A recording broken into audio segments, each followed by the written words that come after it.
तरफ नक्सलवाद के खात्मे के नए नए प्लान तैयार हो रहे हैं, दूसरी तरफ नक्सलियों को लेकर नए नए खुलासे हो रहे हैं। हाल ही में एक ऐसा खुलासा हुआ है जिसने सुरक्षा बलों को सोचने पर मजबूर कर दिया है कि वाकई में क्या नक्सलियों के खात्मे के लिए तैयार किए गए प्लान काफी हैं। हाल ही में खुलासा हुआ है कि सुरक्षा बलों के मूवमेंट पर नजर रखने के लिए नक्सली ड्रोन का इस्तेमाल कर रहे हैं। नक्सलियों के पास करीब 10 ड्रोन हैं, जिनकी रेंज 3 किलोमीटर है। चौंकाने वाली बात ये भी है कि नक्सली 2018 से इन ड्रोन्स का इस्तेमाल कर रहे हैं और सुरक्षा बलों को 8 सालों से इसकी कोई जानकारी नहीं थी। नक्सली हाईटेक हो गए हैं और सुरक्षा बल के जवानों पर नज़र रखने के लिए नक्सली ड्रोन का भी इस्तेमाल कर रहे हैं। हैरान करने वाली बात यह है कि ड्रोन का इस्तेमाल नक्सली साल 2018 से कर रहे हैं, लेकिन सुरक्षा बल के जवानों को इसकी भनक तक नहीं थी। हाल के ही दिनों में नक्सल कैंप में एक रेड के बाद वहां पर ड्रोन से जुड़े इक्विपमेंट बरामद किए गए। इसके बाद सुरक्षा बल के जवान सतर्क हो गए हैं। जांच में पता चला है कि एक दो नहीं बल्कि नक्सली 10 से ज़्यादा ड्रोन्स का इस्तेमाल कर रहे हैं और सुरक्षा बल के जवानों पर नज़र रखने की कोशिश कर रहे हैं। सुरक्षा बलों को पहली बार इसकी जानकारी 23 फरवरी 2025 को लगी, जब बस्तर के सुकमा जिले के गुंडर राज गुडेम जंगल से सर्चिंग के दौरान नक्सलियों के ठिकाने से दैनिक सामग्री के साथ ड्रोन मिला था। ये पहली बार था जब पुख्ता तौर पर सबूत मिला कि नक्सली ड्रोन्स का इस्तेमाल कर रहे हैं। जांच में पता चला कि ड्रोन्स को उड़ाकर नक्सली जवानों की मौजूदगी देखते हैं। कम जवान हो तो हमला करते हैं, ज्यादा हो तो भाग जाते हैं।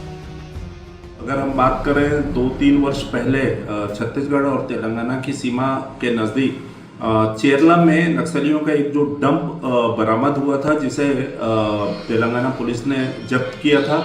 उस डंप में ड्रोन के साथ साथ मिनी लेथ मशीन और बड़ी मात्रा में एक्सप्लोसिव भी मिला था। इसके अलावा दक्षिण बस्तर के जो बीजापुर सुकमा की सीमा पर भी पिछले दिनों एक ड्रोन बरामद हुआ है और पुलिस का ऐसा दावा है कि इस ड्रोन का उपयोग नक्सली कर रहे थे, जिसकी वजह से ये ड्रोन कहीं अचानक आउट ऑफ कंट्रोल हो गया और टूटी हुई अवस्था में पुलिस की सर्चिंग के दौरान मिला है। तो ड्रोन का उपयोग नक्सली लगातार जो है फोर्स के खिलाफ करते आए हैं और आज भी कर रहे हैं। इससे पहले भी नक्सलियों के ठिकानों पर छापे में सुरक्षा बलों के ऐसे सामान मिले थे जिसने हर किसी को चौंका दिया था। अबुझमाड़ में नक्सली कैंप में हाईटेक सोलर सिस्टम की मदद से चलते थे लैपटॉप और प्रिंटर। करीगुट्टा की पहाड़ियों पर हथियारों की फैक्ट्री मिली। पहाड़ी पर हथियार बनाने में इस्तेमाल लेथ मशीन मिली। सवाल, जहां पैदल जाना मुश्किल, वहां मशीन के पार्ट्स कैसे पहुंचे? कमरे के बराबर साइज की मशीन के पार्ट्स कैसे पहुंचे?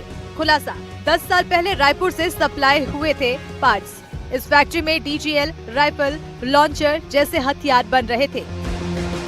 नक्सलियों को हथियार सप्लाई को लेकर भी हाल में एक सरेंडर करने वाले नक्सली ने बड़ा खुलासा किया था। नक्सली ने बताया था कि नक्सलियों को ऑटोमेटिक हथियार और कारतूसों की सप्लाई म्यांमार से होती है। ये खुलासे जितने चौंकाने वाले हैं, उतने ही परेशान करने वाले भी हैं। मार्च 2026 तक नक्सलियों के खात्मे के दावे किए जा रहे हैं, लेकिन सवाल ये है कि क्या सुरक्षा बलों के पास नक्सलियों के हथियारों की सटीक जानकारी है? कहीं ऐसा तो नहीं कि नक्सलियों की ताकत को कम आंक कर बड़ी गलती की जा रही है। एनडीटीवी के लिए विकास तिवारी की रिपोर्ट। ड्रोन के इस्तेमाल की खबरों के बीच नक्सल कैंपों से बरामद सामान इसकी पुष्टि करते हैं।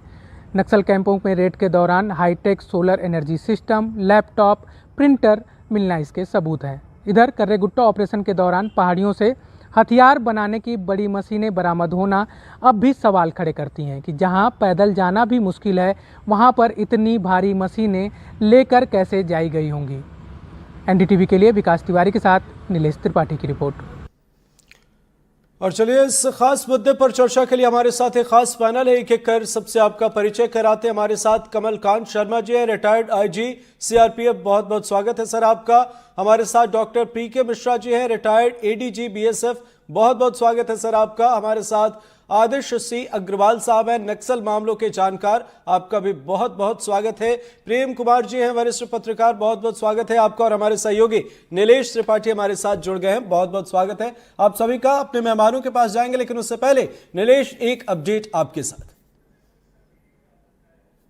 बिल्कुल, जिस तरह से लगातार नक्सल के ऊपर अटैक किए जा रहे हैं और नक्सल मोर्चे पर सफलता के लगातार दावे किए जा रहे हैं, वहीं दूसरी ओर जो सामान बरामद हो रहे हैं वो एक हैरान करने वाले भी हैं और चिंताजनक भी हैं कि आखिर बीहड़ जंगलों में जहां पर लोग आसानी से जहां चावल तक पहुंचा नहीं पाई है सरकार अभी तक वहां के लोगों के लिए, वहां के आदिवासियों के लिए, वहां पर इतनी हाईटेक सामग्री पहुंच कैसे गई है? इतने बड़े बड़े हथियार, इतने हाईटेक हथियार और हाईटेक लैपटॉप, प्रिंटर, डिवाइसेस जो कि इस्तेमाल किए जाते हैं वो कैसे पहुंच रहे हैं? ड्रोन का इस्तेमाल हो रहा है वो कैसे पहुंच रहा है? ये बड़ा ही चौंकाने वाली बात है। और जो सबसे बड़ी घटना है पिछले महीने हमने देखी कि 9 मई को जो एएसपी की आईडी ब्लास्ट में हत्या की गई थी, वो भी चौंकाने वाली बात थी कि किस तरह से सुकमा जिला मुख्यालय से महज कुछ दूरी पर ही, जहां पर अंदाजा भी नहीं लगाया जा सकता था आज की स्थिति में, जबकि इतना बैकफुट पर नक्सलियों को माना जा रहा है, वहां पर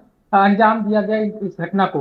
तो ऐसे में नक्सली समस्या का जो टारगेट है, टाइम को लेकर जो टारगेट दिया गया है कि 31 मार्च 2026 तक खत्म कर लिया जाएगा, वहां तक क्या वाकई उस समय सीमा में पहुंच पाएंगे, ये अभी भी बड़ा सवाल बना हुआ है। और जिस तरह से लगातार हाईटेक होने के नक्सलियों के सबूत मिल रहे हैं वो चिंताजनक